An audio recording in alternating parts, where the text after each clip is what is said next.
Hello guys, അപ്പോൾ ഒരു special ലൈമിൻ്റെ റെസിപ്പിയാണ്. അപ്പോൾ നമുക്ക് നേരെ പ്രിപ്പറേഷനിലേക്ക് പോകാം. സിമ്പിളായി ഒരു സ്പെഷ്യൽ ലൈം എങ്ങനെ തയ്യാറാക്കാമെന്ന് നോക്കാം.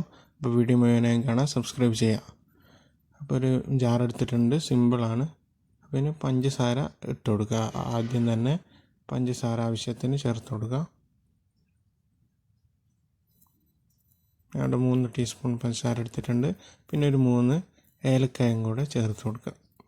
എന്നിട്ട് നന്നായി ബ്ലെൻഡ് ചെയ്തെടുക്കുക, വെള്ളമൊന്നും ചേർക്കാതെ. എന്നിട്ട് നാം എടുത്തു വെച്ച നാരങ്ങാ നീര് ഇതിലേക്ക് ചേർത്ത് കൊടുക്കുക. ഇപ്പോൾ ഒരു നാരങ്ങാ നീരാണ് എടുത്തിട്ടുള്ളത്, അതിനാവശ്യമായ വെള്ളം കൂടെ ചേർത്ത് കൊടുക്കുക. അപ്പോൾ നിങ്ങൾക്ക് തണുപ്പ് വേണമെങ്കിൽ ഐസ് ക്യൂബ് ചേർത്ത് കൊടുക്കാം. നന്നായി ബ്ലെൻഡ് ചെയ്തെടുത്തിട്ടുണ്ട്. അപ്പോൾ ഇതിനൊരു അരിപ്പ വെച്ച് നമുക്കൊരു ഗ്ലാസ്സിലേക്കോ കപ്പിലേക്കോ മാറ്റാം. അപ്പം നല്ല ഫ്ലേവറാണ്, ഏലക്കായൻ്റെ ഫ്ലേവറും പിന്നെ നാരങ്ങേൻ്റെ ഫ്ലേവറൊക്കെ നല്ല ടേസ്റ്റാണ്. അപ്പോൾ എല്ലാവരും ട്രൈ ചെയ്യുക. നല്ലൊരു റിഫ്രഷ്മെൻറ്റ് ഡ്രിങ്കാണിത്. അപ്പോൾ വീഡിയോ ഇഷ്ടപ്പെട്ടെന്ന് കരുതുന്നു. ലൈക്ക് ചെയ്യുക, കമൻറ്റ് ചെയ്യുക, ഷെയർ ചെയ്യുക. അതുപോലെ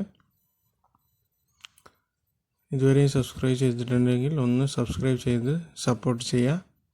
അപ്പോൾ എല്ലാവരും ട്രൈ ചെയ്യുക. നല്ലൊരു റിഫ്രഷ്മെൻറ്റ് ഡ്രിങ്കാണ്. പുതിയൊരു വീഡിയോയുമായി വീണ്ടും കാണാം. ബൈ.